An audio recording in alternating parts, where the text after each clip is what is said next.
Well, hello everyone. Welcome to Trading a Smaller Account. Welcome to a new week in the markets. And welcome to this participatory active trading class.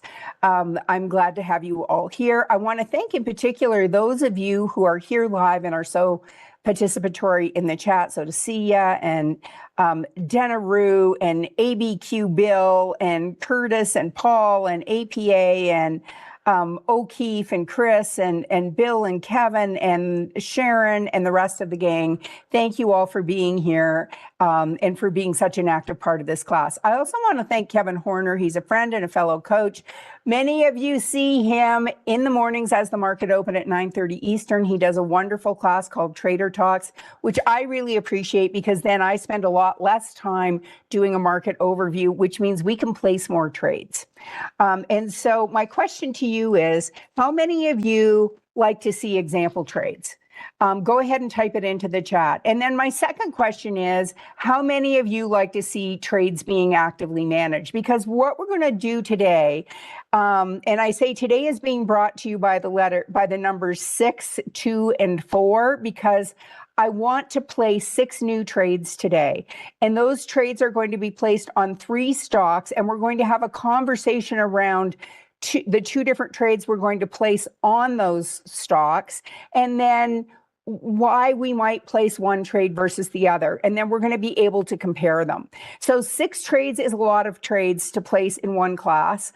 And then we've got 4 trades to manage. I don't know if I'll get to the execution of the management, but we'll talk about what we're going to do with those.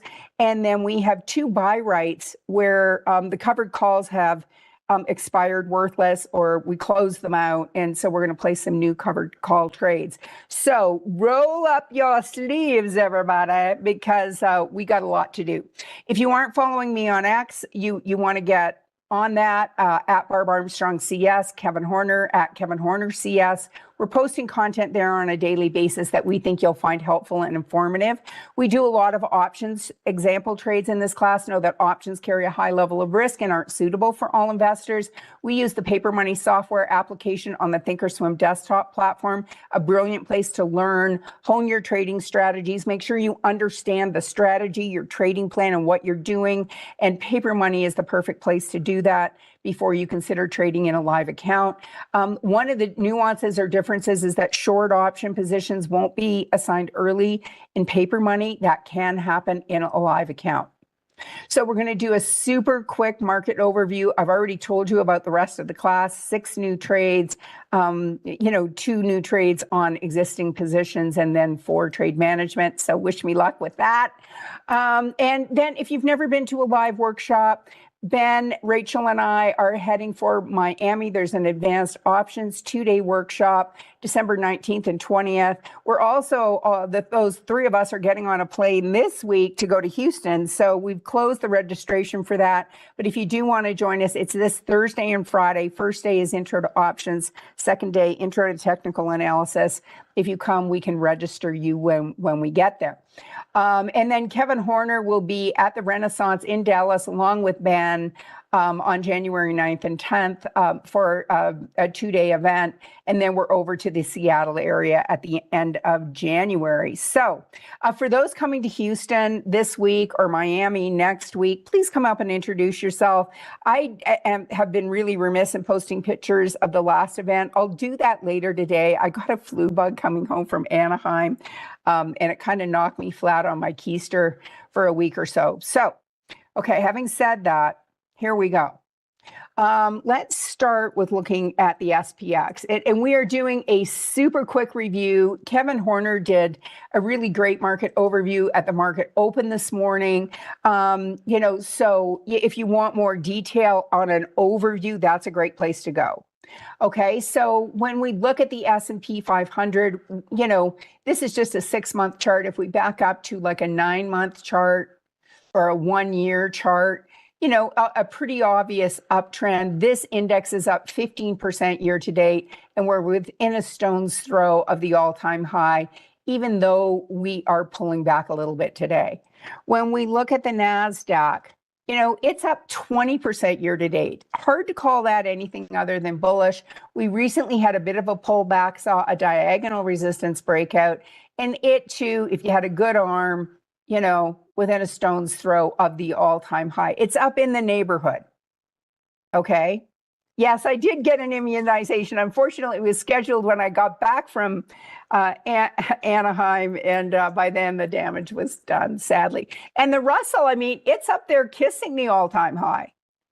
And, you know, they say the Russell tends to be a leading indicator, even though it's small caps that we don't tend to trade. And where's our VIX? You know, it's up a little bit today, which we would expect when we see that on a daily basis, these are kind of pulling back. But at 17, you know, we're in the lower end of the range, which is saying that there's, you know, a pretty reasonable amount of confidence in the market. Yeah. Yeah. Okay. So that's it for our overview. Let's go now and look at a couple of example trades. So the first one we're going to look at is one we didn't get to on Friday, which is STX. And, you know, when we look at that, here's a stock that's up 227% year to date. And so some people might say, like, well, Barb, I think the horse is already out of the barn. I think you missed it on this one. But we've seen this panic pattern setting up of late. And then we had this diagonal resistance breakout on Friday, and it followed through. So what might we do with that if we are continuing to be bullish? And we might say, well, maybe I don't want to be a long-term investor. And we tend to do more short-term trades in this account. We have an account with almost $33,000 in it. We started at the beginning of the year with 25. You know, so when we look at this, what could we do? Well, could we do a swing trade with stock? And our guideline in this class is that we don't want to risk more than $500 on any one trade, and we don't want a position size of more than 5,000. And you might say 5,000, like back the truck up, that's 20% of our account value. But we wanted to be able to do things like trades, swing trades using stock. We wanted to be able to, you know, do some things like that. Or we could do, you know, a long call, or we could do a long call vertical. So if we come out here to our trade tab, and we say, okay, if we come out and look at the January date, you know, we have about $1.40 wide spread on this, which, you know, is less than 10%. So we consider that acceptable. We have 1,200 contracts, you know, and we'd have to do a $10 wide spread. It's at almost at 284. So it's almost halfway there already. That isn't to say it couldn't turn around and go down, but it's currently uptrending. So if we wanted to look at buying a vertical, you know, can we afford that? So we're risking $470. And our guideline with these is that we don't want to risk, you know, more than 500 on any one trade. And our target for this is that we want to exit with a 50% gain. So we'd be exiting at 705. And you might be saying, but you're leaving 295 on the table. It's like, yep, happy to do that. We're looking at potentially a 50% gain in, you know, under 40 days. And if you're not happy with that, well, then you wouldn't place that trade, right? So, sorry, I'm going to come down here to single order, and I am moving quickly today. So if you're new to this class, first of all, feel free to type a greeting into the chat so we can welcome you. But to know that I do tend to move quickly in this class. It is an intermediate level class. So I'm assuming you know what a long call vertical is. So we're going to create an opposite order. And if you don't, let me know, and I'll take 10 seconds and give you the quick and dirty overview. So our target is 705, and that is simply 470 times 1.5. So that would be a 50% gain. And we know we're leaving 295 on the table, and we're cool with that. And so when might we choose a long call vertical like we are in this example? Well, we might say, I'm going to use I don't know why this isn't letting me put it in the long call vertical bucket. So I will move this once it's filled, but we are going to compare this to a stock position. Okay, so there's a couple of people that don't know what long call verticals are. There is a getting started with options series that takes a whole class, and is dedicated to that. So, but here we are, we've set our strikes at 280 and 290. And I'm just going to draw a line here. And I appreciate the patience of, the veterans who now know this. And, we all need to remember we all started somewhere and it was kind of going options, like don't have a clue. And so this is our long call vertical here. And our strikes are at 280 and 290, and it expires January 19th. So we can see it on the chart now, what we're aiming for. And so I usually just put the top strike, but we could duplicate this line. And I could move the other one down here around 280.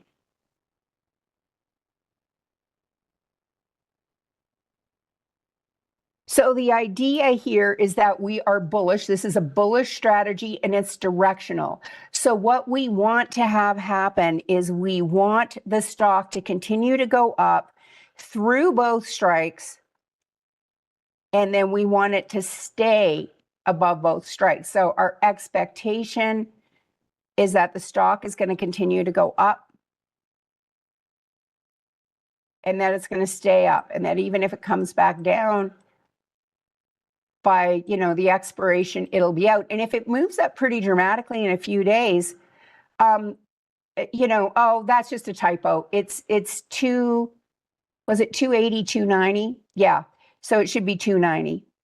Yeah. So, our sometimes, we're not in this for very long if it continues to move up with momentum.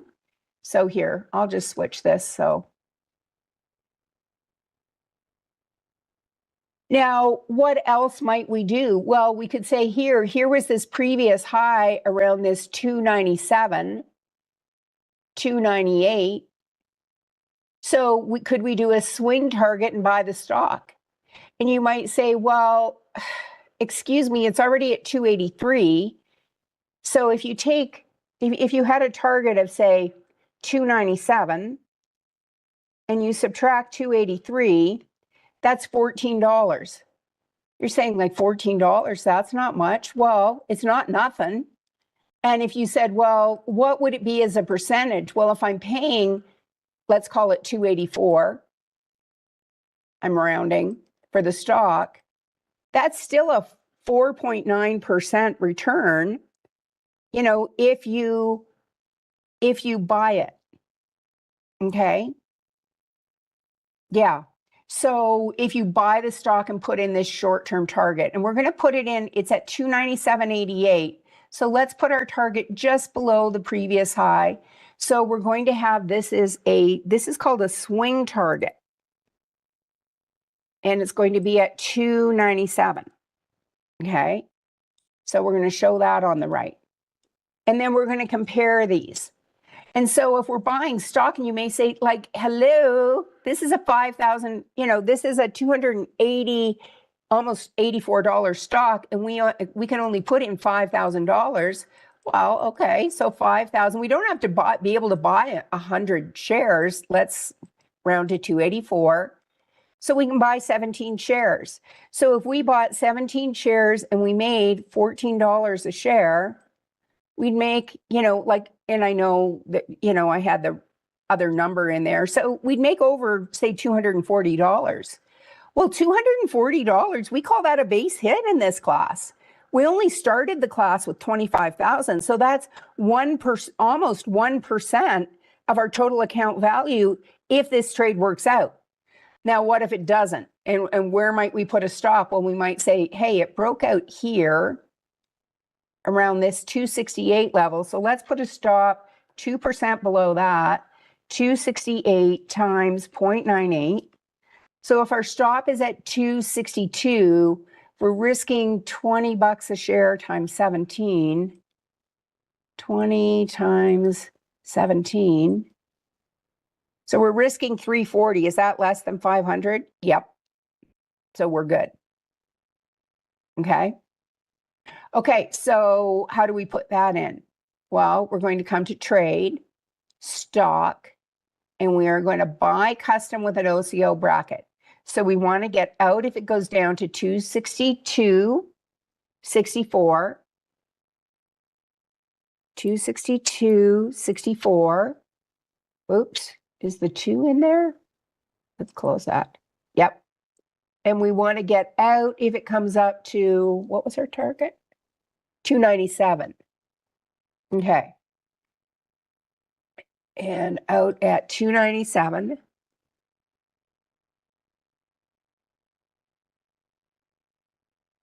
We're going to make these good till canceled. And then the number of shares, 17. And then I'm going to turn this little firecracker into a paper clip. And then if I click anywhere, you know, on any of these lines, it evens the quantities up. So we're saying, you know, we're risking 20 bucks a share to be able to make 12. And some might say, just unequivocally, no, I'm not willing to do that. But, you know, if we are willing to do that, and so, you know, we might go ahead. Well, that's interesting. So now it'll let me put in a stock with a target, and we're going to compare to our long call vertical on the same stock. Now, why might we, you know, and so some might say, I want to make this stop closer. So let's go ahead and put this in. And so some might say, well, where was my stop? 262. Here's our stop. I'm going to activate this. Edit property. It's at 262.64.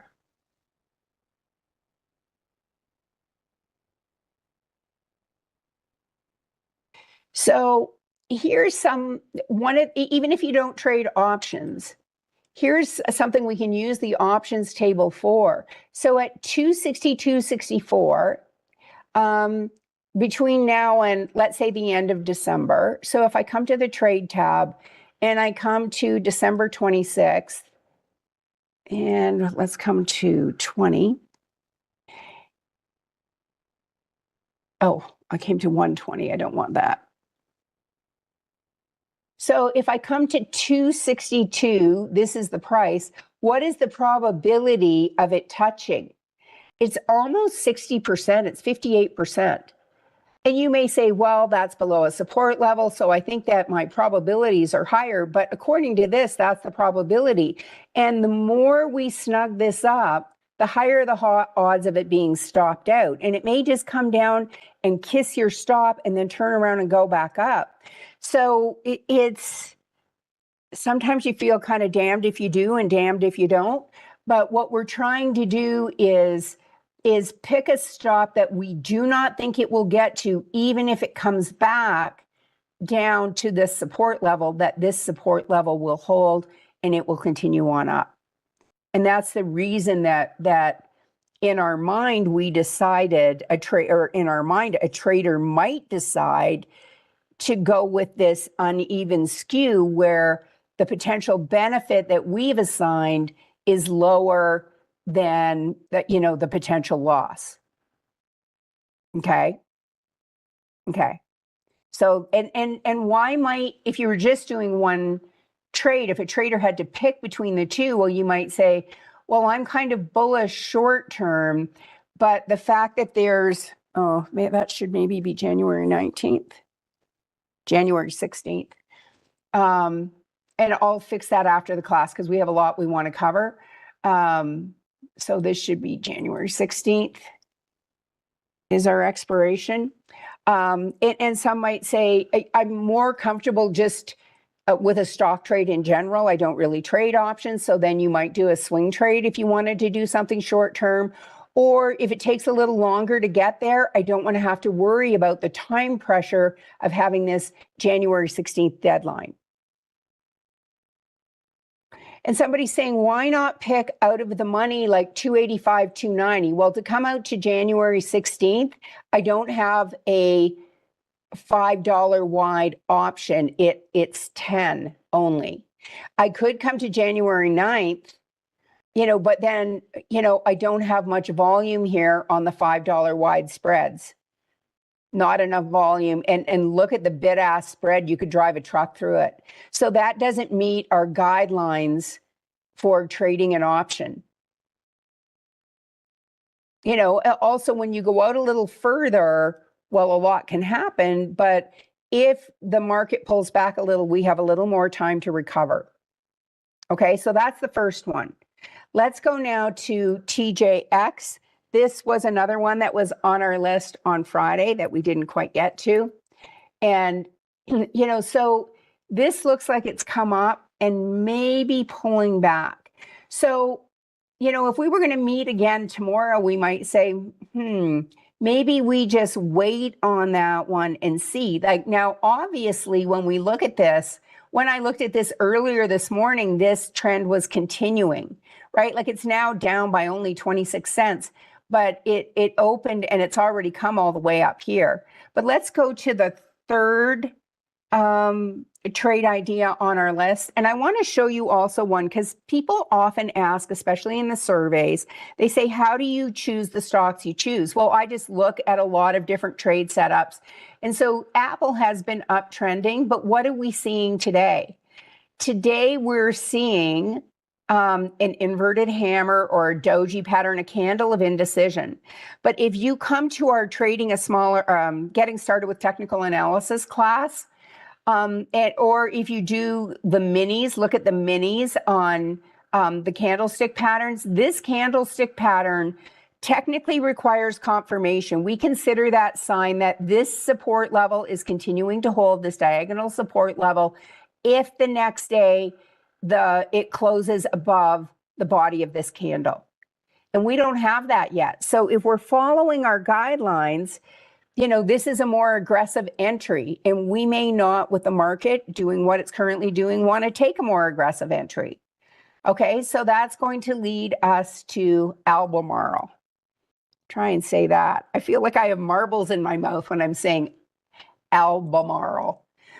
So here's another stock up, you know, a modest 45% compared to STX's, but like, you know, double the NASDAQ and triple the S&P. You know, so when we look at this and we say, okay, this is kind of this bull flag pattern, might we expect it to continue to go up? And could we come out to January and again, look at a long call vertical, and we tend to try and bracket the price. You know, so if it's at 125, could we do a 125, 130? You know, and it just a few days ago hit 132. You know, and we had this bull flag. So could we do that? You know, so if we come to our trade tab and we come out to January, it's January 16th, so 39 days, could we do this 125 and 130? And if you're new, you know, we have an example trading plan under the trade management mini sessions that you can go and use as a framework to build your own example trading plan. But this, you know, do we have over 1 million shares a day traded? Yes. Do we have lots of volume on the contracts? At least 20 times the number of contracts we're thinking of trading? Yes.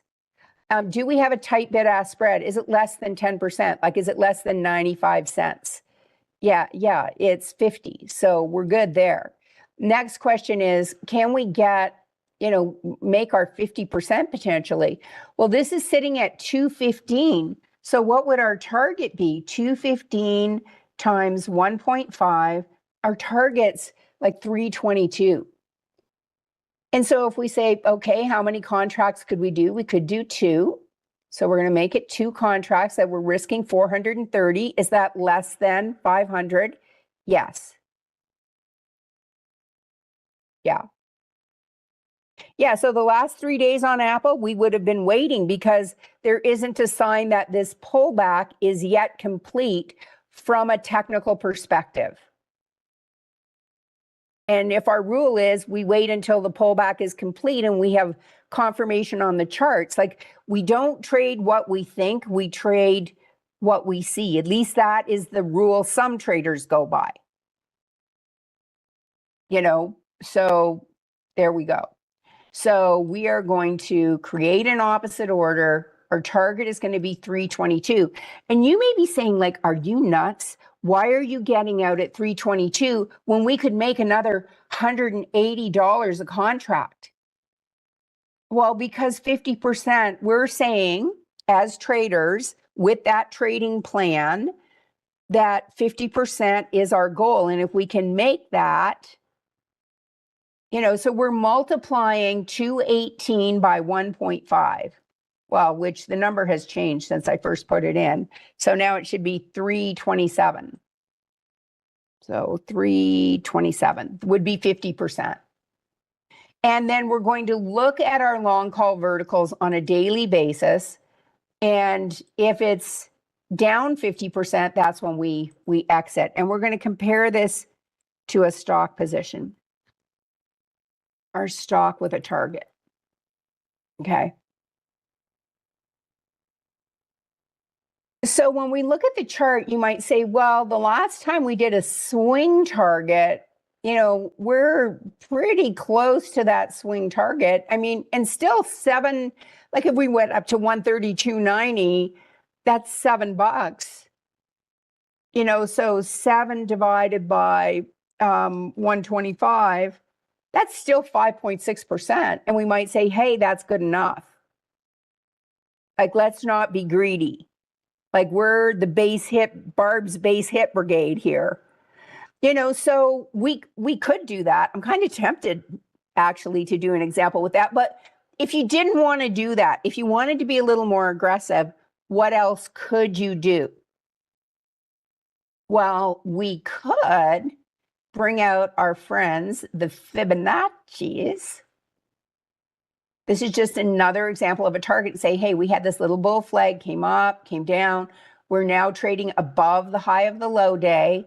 So if I came here and just drew a line down here, oops, that would be a target of about what? 147. So we could put in a target of 147. And if we're buying the stock, we've got time, right? Now, somebody else is saying, could we buy a call? Well, let's look at the calls because I had the same thought. Now, when we come out to the calls, we could buy, and we'd have to buy something under 500 because we don't want to risk more than 500. But what disadvantage does a call have? It has a ticking time bomb with it in the form of theta. So if we bought this 140 call every day, even if the price stays the same, it's going to lose 11 cents. And you may say 11 cents, that's not a big deal. But 11 cents on 425 divided by 425, it's losing a 2.6% a day, just, the ticking of the clock.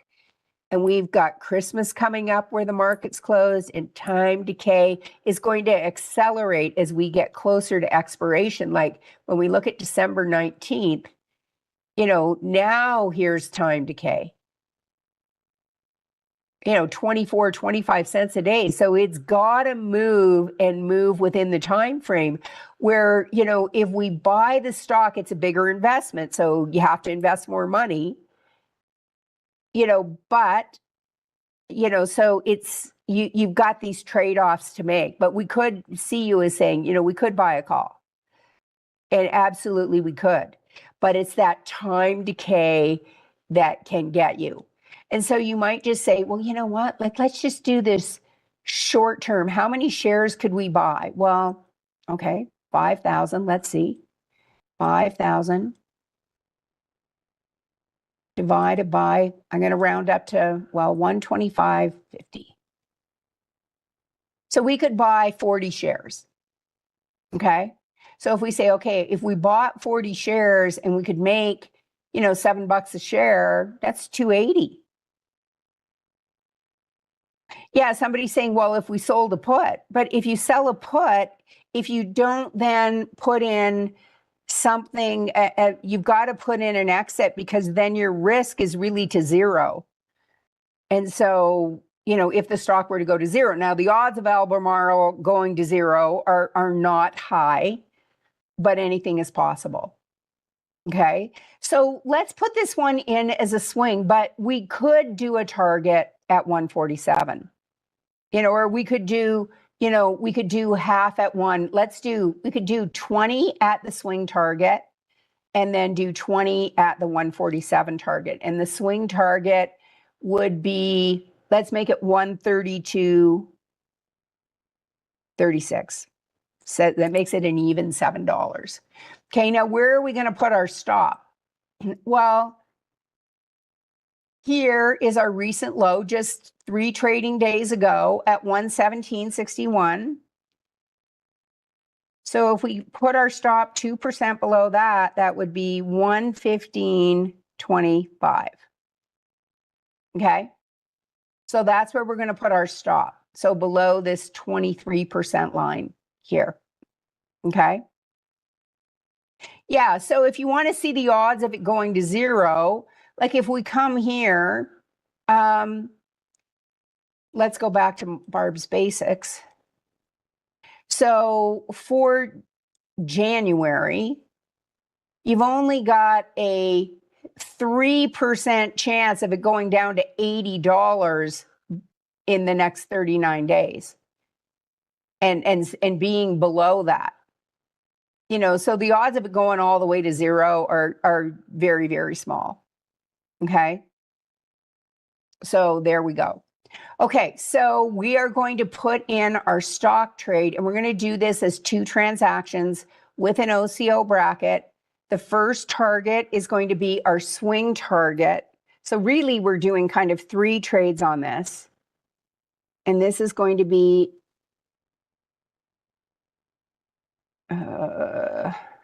132.36. Okay. And then I'm going to close that. And then our stop is going to be the same for both, 115.25. 115.25. And how many shares? 20. Good till canceled. Good till canceled. Confirm and send. This is a stock with a target, and this is a swing target. Okay. So we want to buy 20 shares, total price $2,500. So that's about half our 5,000. We want to get out when it comes up to 132.36, or if it goes down to 115.25. And we're going to compare to fib target and the long call vertical. Okay. And then the second one, we're going to put in the fib target, which is 147. 147. And this is the same, 115.25. Bad day. Good till canceled. Now here, we're risking 10 to make 21. And so some may find that more appealing, but the probability of it going up and hitting that 21 is lower, right? Right. Stocks with target, and we're going to compare to the swing trade and the long call vertical. So this is just a note from you to you. Okay. Okay, so that's Albemarle. And the third one, which was that we were going to look at, which was TJX, because the chart has changed. Now, it could change again by the end of the day. We're going to wait. Oh, and now it looks like it's trending up again. But I had 2 other positions I wanted to look at that were buy rights. So we're going to come over here. And so we've done 2 trades, a long call vertical, and then a stock trade with a swing target on STX. And then we've done a long call vertical and stock trades, both with, this one was 100. So we have to go in and sell 80 of those shares. And I'll do that after the class. Okay. I'm surprised that it let us put that in. If it was in a live account, it probably wouldn't. We may still have enough money to have done that, but I'll fix that. Okay, so human error, alive and well. So we have two positions that we had sold buy rights on. And, we're up on both of those, but because we're seeing this 100, like if I click on INTC, excuse me, excuse me, we have no buy right on this. We have no covered call. So if you want to see what you've done on something before, you can come in and say, okay, show me what we've done on INTC. And we really, we bought the stock back here. We've done a lot of different trades on INTC, but we bought the stock here and we sold the 37 call. And then we rolled that call on October 17th. And we went from the 37 call in October to the 40 call in November. Okay. And then we bought that call back on October 31st. So the net on it all is that we're up by about $165 in addition to, the 450 unrealized gain. And, we just gave back 108.50 of our gain today. So what the market giveth, the market can taketh away. But we're up about 600 on this. So, some would say that's, a home run, in baseball parlance. But could we go out? We had sold the 37 call and then the 40 call. We bought the stock at 35. So could we come out to the trade tab and come out to January, and we want to look at INTC. So could we sell the January, maybe 44, because it was just at 44 a couple of days ago. So could we say, hey, if we end up selling at 44, when we first bought this thing, we were willing to sell it at 37. So if it comes up to 44, we'd be Bob's your uncle, like take it, take the money and run. Or what would they give us? They'd give us $1.56 to $1.60, tons of volume. Or could we come out just 11 days, sell this 44, we're only going to get $58, but then, the probability of this expiring in the money is at 20% currently. We've got lots of volume. We could then ostensibly pocket that $54 to $58. We might still have to sell at 44. And then sell the January after this one expires. So we could do that too. So what we're going to do, we're going to sell this. And how many are we selling? We're going to sell one because we have 100 shares. Okay.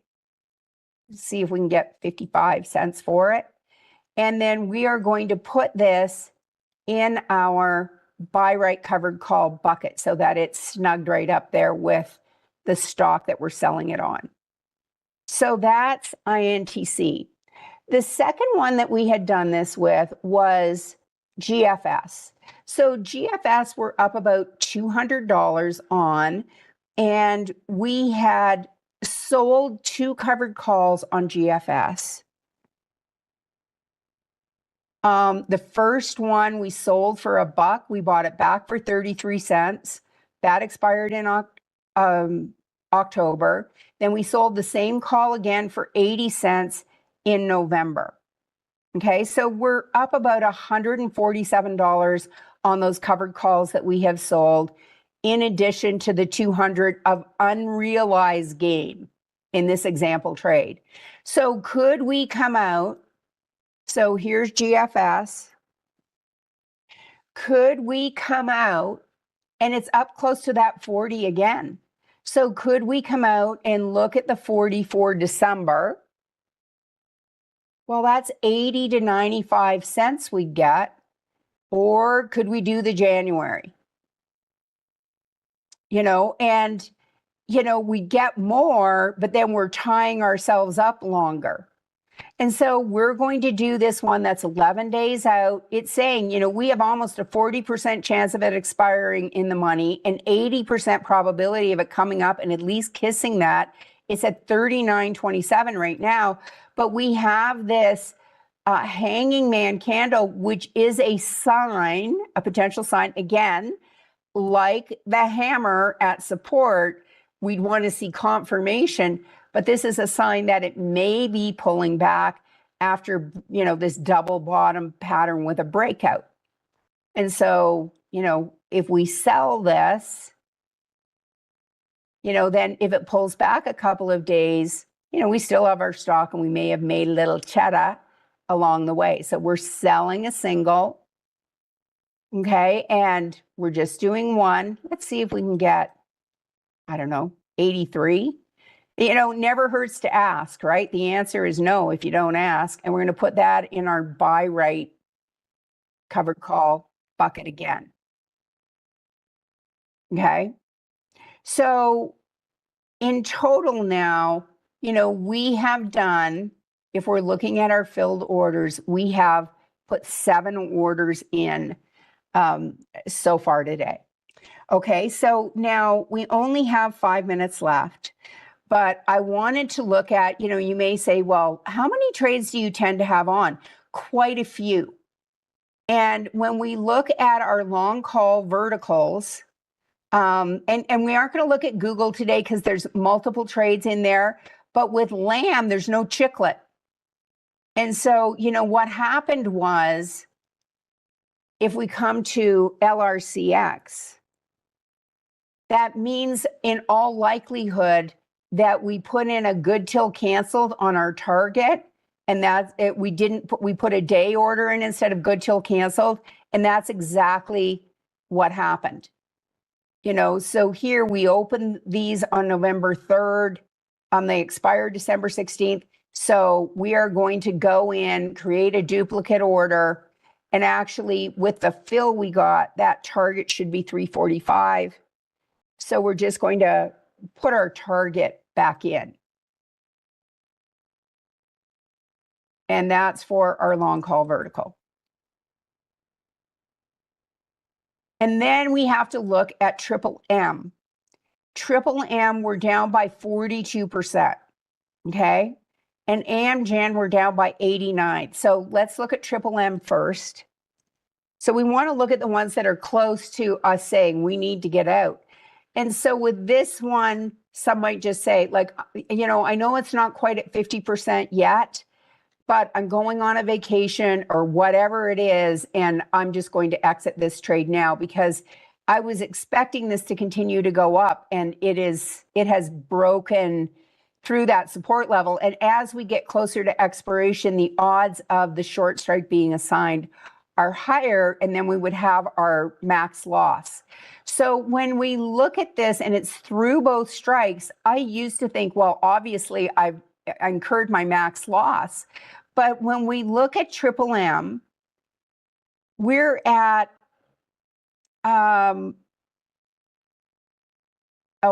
sorry. Let me come up to the short put vertical piece. We're already out of that. Well, here's our long call vertical. And we're down 40% on that. So we might say, we're willing to wait one more day. And why might we wait?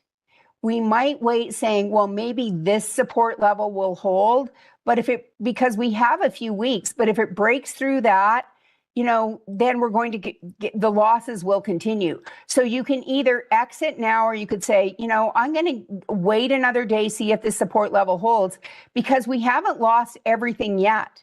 We could still, if we get out now, it's a flesh wound. We could lose another $175 on this. And so if we don't want to take that risk, we could exit now. Now on Amgen, I don't know why there isn't an exit here, but this is down to 26 cents. So we've lost 90%. So we should have been out of this. Let's look at Amgen. And it has fallen dramatically today. So with Amgen, we're out. And you may say, well, 25 cents, is it worth going for? Well, $50 is $50. you know, and somehow we, I don't know where the other order went, but we're just going to create a closing order and we're going to exit that position. You know, and the goal was actually to be out at a 50% loss. Okay. And then if we have a short put vertical on that, we'll exit that as well. Let me see if we do. Oh, and here's where I thought, like, if we're through both strikes, we've got to have lost everything. But because we have some time left, we're still $150 away from our max loss. So we're going to come up to our max. We're going to come up to this. Oh, I see. We're going to cancel that. I'm going to exit this position at 350, but we're out of time, so we have to wrap. I thank you for joining us today. We did some trade management. We did some example trades on current positions, and we placed a bunch of new positions. Please hit the like button. It helps move things up in the trading algorithms. Please subscribe to the channel if you haven't done that already. And don't forget to follow us in the land of X, Kevin Horner CS, and Barb Armstrong CS. I don't think there's a survey today, so you're off to the hook on that. Up next, Mr. James Boyd. Please stay tuned. Take care, everyone. Bye for now.